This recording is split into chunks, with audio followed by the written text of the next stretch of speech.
Kuching slated to become Bornean gateway for Umrah. Sarawak Ministry of Tourism satisfied with the success of the 2023 Rainforest World Music Festival.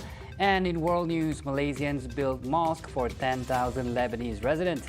These are the headlines for tonight. I'm Razi Ahmad and you're now watching TVS Nightline.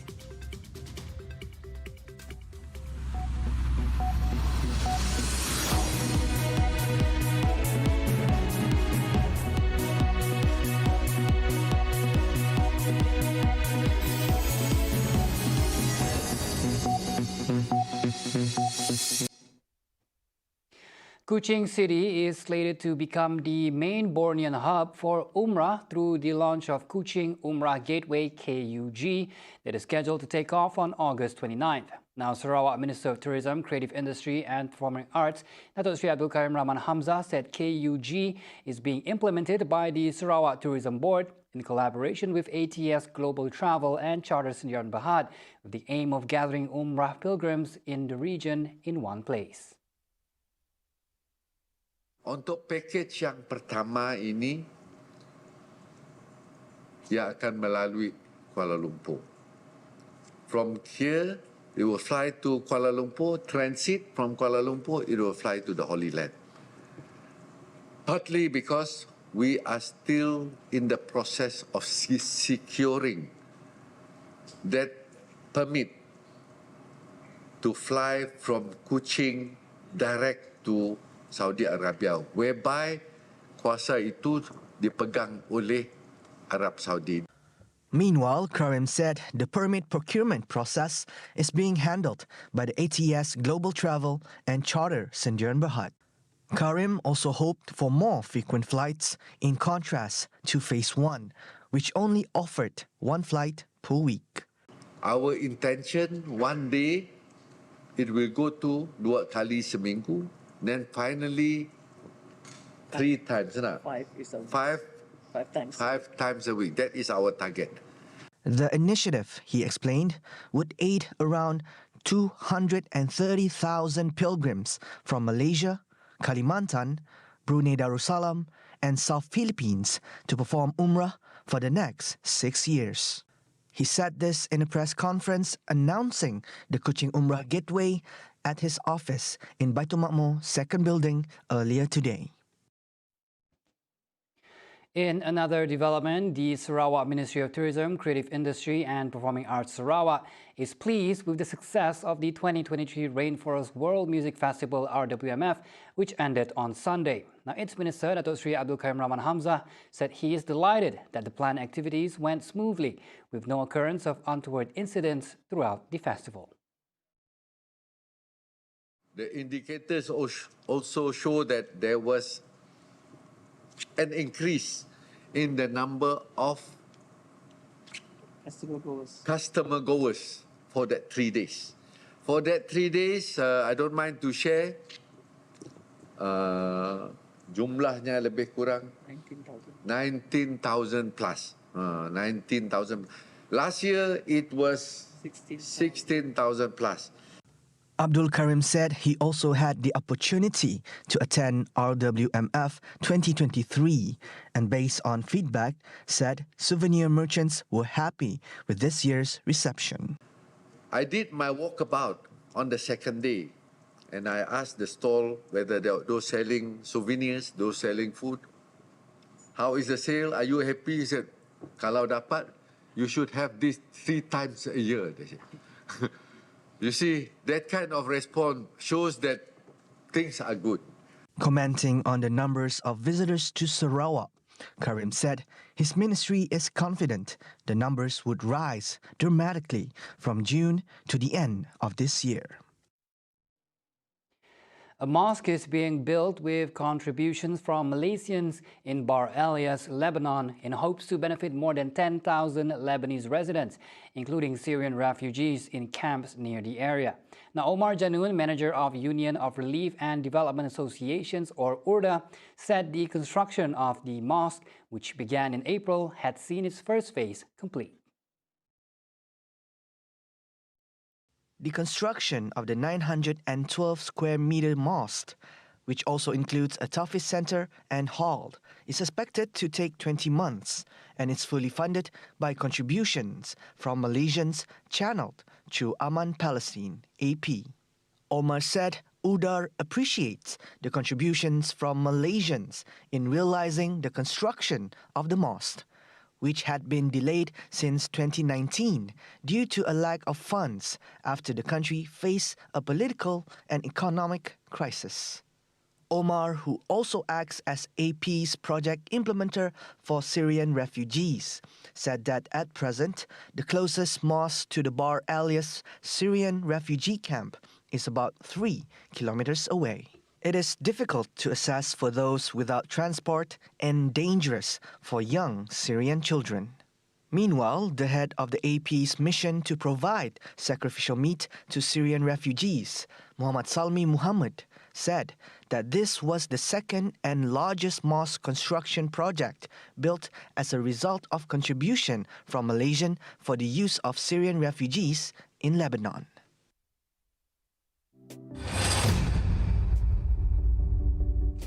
The Community Sewing Center, PKJK, has made strides to empower women since its establishment in 2019. According to the Minister of Women, Early Childhood and Community Wellbeing Development, Datuk Sri Fatimah Abdullah, PKJK has trained a total of 2,756 women. The program has specific focus on women of various backgrounds, including single mothers, low-income individuals, and housewives. As part of the Women's Skills Training WST program, each participant will be involved in 5 to 7 days of intensive sessions. Fatima said the short-term courses would also motivate women to start their own businesses independently. On average, each PKJK throughout the state engages between 15 to 20 participants per session. Currently, PKJK has a teaching power of 23 staff, which consists of assistant vocational training officers and skills assistants.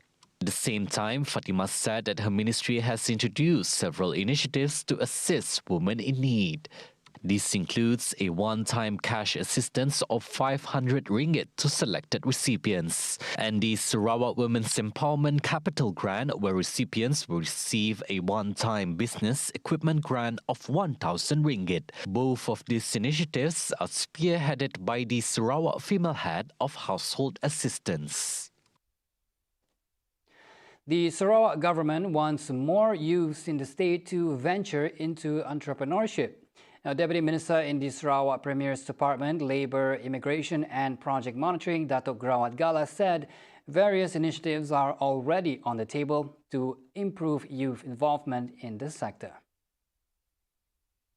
And of course, to grow the economy, we would need to have a lot of young people involved in the business world. And the government has set up a lot of agencies, a lot of facilities to assist young people who want to start business, to go into business.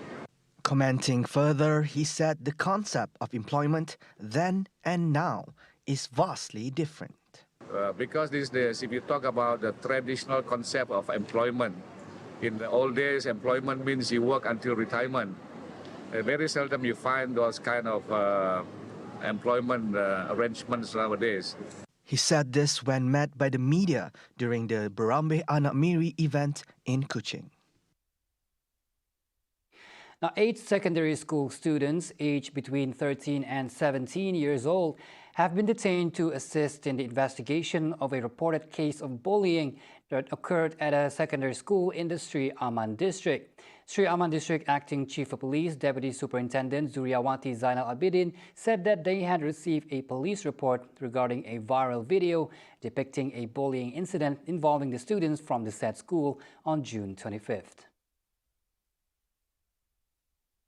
Sebelum ini tular di media sosial lah kejadian buli yang dipercayai berlaku di asrama sekolah berkenaan semasa cuti hujung minggu pada April lalu berdasarkan kandungan video yang berdurasi 41 saat tersebut. Insiden buli itu dipercayai bermula daripada sekumpulan pelajar yang bermain-main sesama sendiri sehingga seorang daripada mereka terbogel. Pada asalnya, insiden ini bersifat suka-suka namun video yang dirakam tersebut telah tersebar sehingga diketahui oleh pihak sekolah sebelum buat laporan polis. She revealed that all suspects involved brought to the Sri Aman District Police Headquarters IPD have been released on bail.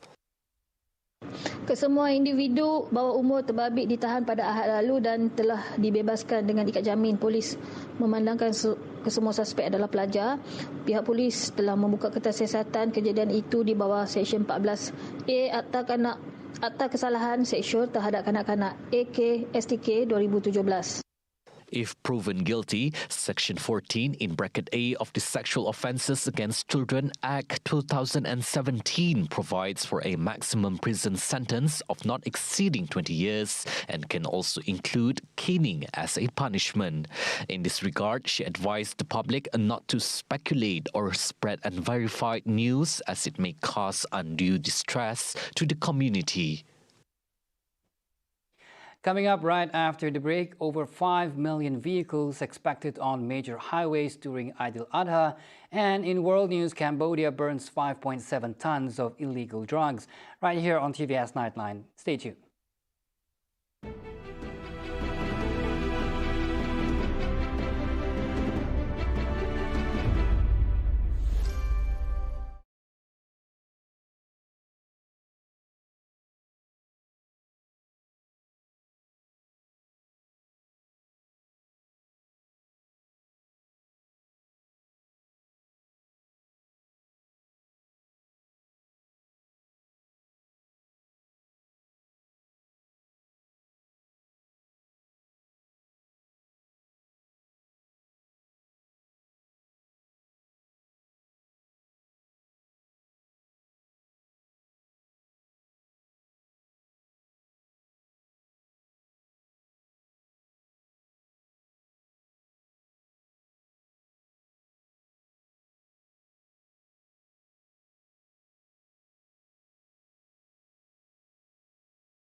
Welcome back on TVS Nightline. Sarawak has experienced a rather remarkable upsurge in its economy, boasting a significant growth rate of 6.5%.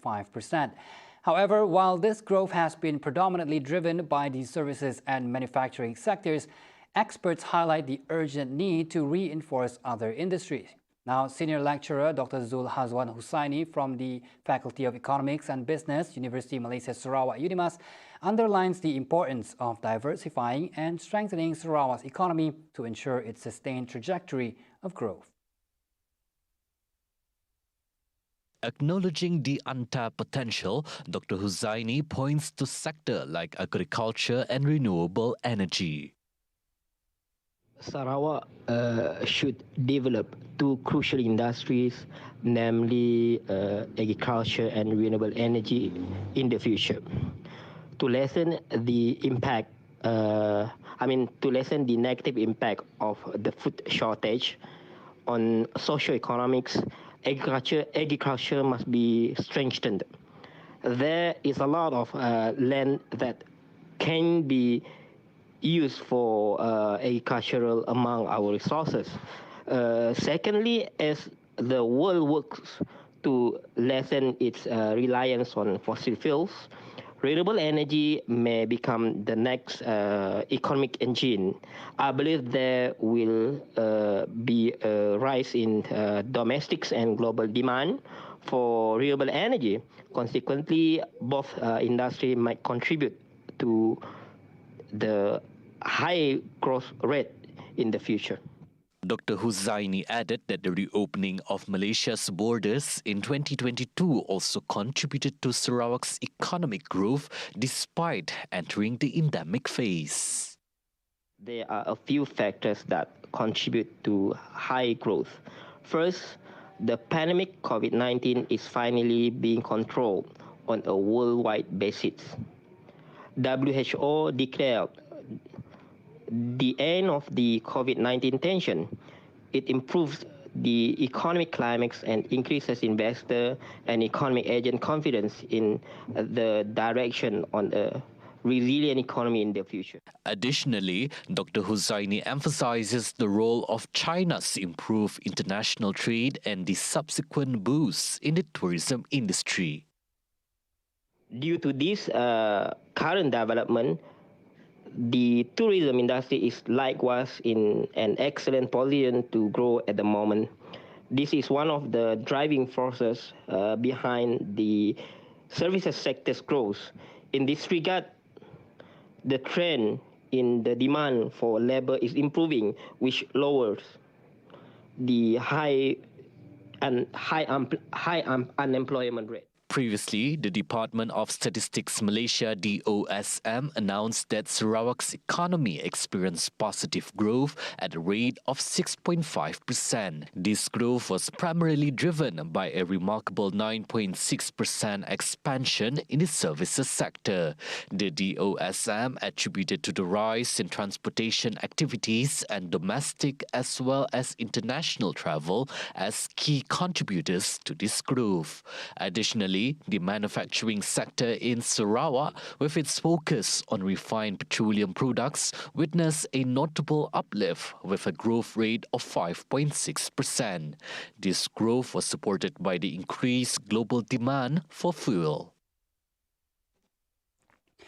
The Yang di-Pertuan Agong Al-Sultan Abdullah Riayatuddin Al-Mustafa Billah Shah and Raja Permaisuri Agong Tunku Azizah Aminah Maimunah Iskandaria extended their Hari Raya Aidil-Adha greetings to all Muslims in the country. Now, His Majesty prayed that the sacrifices of Malaysians in maintaining harmony and the well-being of the country would be rewarded by God. According to Istana Negara, Al-Sultan Abdullah and Tunku Azizah left to perform wukuf in Arafah and later moved to Muzdalifah for the Mabit overnight stay yesterday. Their Majesties were accompanied by Pahang Regent Tengku Hassanal Ibrahim Alam Shah Al-Sultan Abdullah Riayatuddin Al-Mustafa Billah Shah, as well as their children. Al-Sultan Abdullah and Tunku Azizah are scheduled to return home on July 2nd. Muslims in Malaysia will celebrate Aidil-Adha tomorrow, June 29.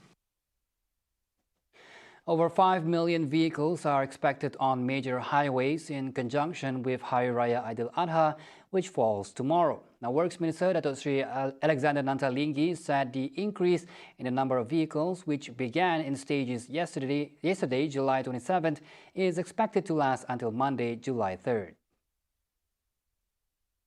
Of the total, Nanta expects the average daily traffic on the NSE to reach up to 2 million vehicles, the KL Karak Expressway up to 170,000 vehicles, and the East Coast Expressway Phase 1 up to 60,000 vehicles. He said the Works Ministry and LLM are fully prepared to ensure smooth flowing traffic on the highways, for which the highway concessionaire has been instructed to take proactive measures to minimize the negative effect of a higher volume of traffic. He said that the concessionaire company was asked to ensure there will be no construction and maintenance works involving the closure of lanes on highways until July 3rd. They were also asked to issue a travel time advisory (TTA) schedule for users of the NSE, KL Karak Expressway and East Coast Expressway Phase 1 to help them plan their trips. Nanta further said his team will activate the smart lane or contraflow lane at several locations based on needs and suitability to increase capacity and help with traffic flow. According to him, other measures that have been taken include improving operational management by adding up to 20% of highway officers such as patrol officers, officers at toll plazas, and members of the Malaysian Volunteer Department, RELA. This would help to ensure that the toll collection system works properly to avoid congestion at toll plazas, as well as placing staff to help users with problems that arise.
Back on TVS Nightline, Arafat Day has dawned upon Saudi Arabia, and millions of Muslims gathered to attend a prayer in Masjid Al-Nimrah until sunset despite the scorching sun, shielding themselves with umbrellas.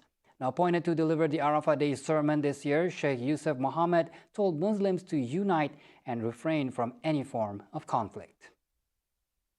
واختلاف ألسنتكم وألوانكم إن في ذلك لآيات للعالمين وإن مما تتابعت النصوص على تأكيده الأمر بالاجتماع والمحبة والتآلف والنهي عن التنازع والتفرق والاختلاف. قال الله تعالى: واعتصموا بحبل الله جميعا ولا تفرقوا واذكروا نعمة الله عليكم إذ كنتم أعداء فألف بين قلوبكم فأصبحتم بنعمته إخوانا. وقال سبحانه مقررا شهادة التوحيد. The sermon was broadcasted globally in 21 different languages in contrast to last year's 13 languages. This year's broadcast included Malay, English, Spanish, Mandarin, Swedish, Italian, Bosnian, Persian, Chinese, and French, to name a few. After the sermon, pilgrims proceeded to the Muzdalifah plains for the stoning ritual. Pilgrims threw stones at stone columns symbolizing the devil. Last Sunday, Saudi Arabia received more than 1.6 million pilgrims ahead of the Hajj.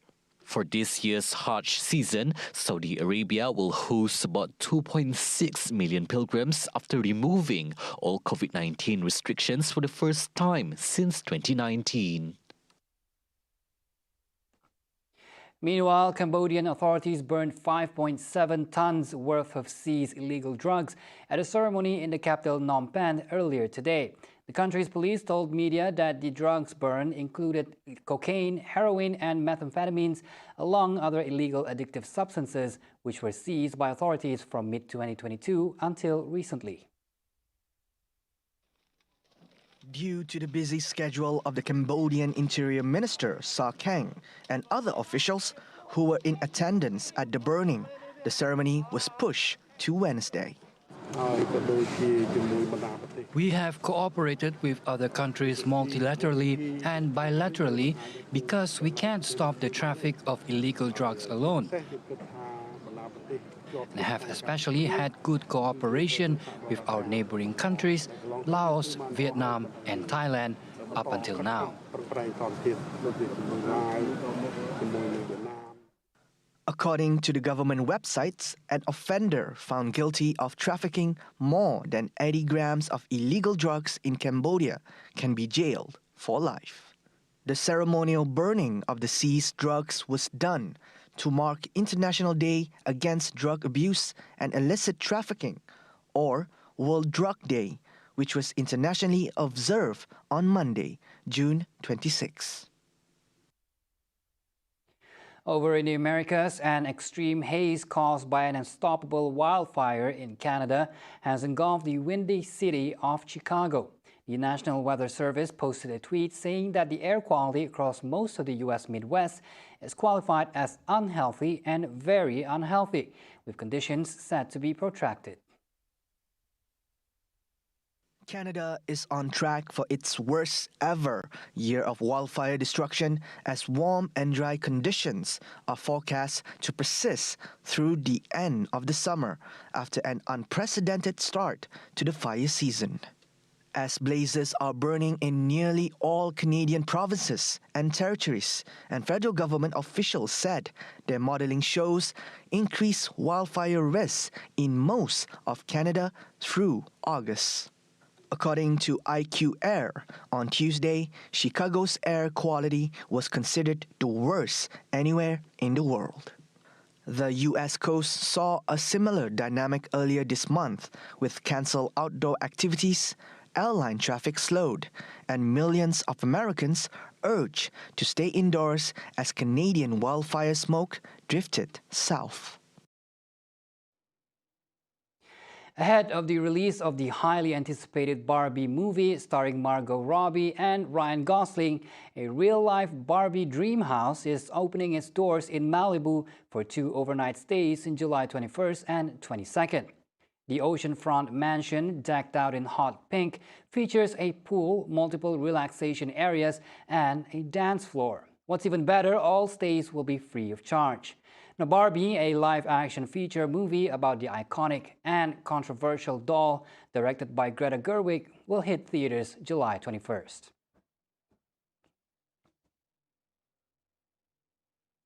Now, see the world closer with TVS as we bring you the latest news updates both locally and internationally. For more headlines anytime, anywhere, just head on to our official website at tvstv.my or follow us on our social media platforms. And that wraps it up for TVS Nightline. I'm Razi Ahmad, and on behalf of TVS, I would like to wish all Muslims a very happy Eid al-Adha. Thank you for watching and have a good night.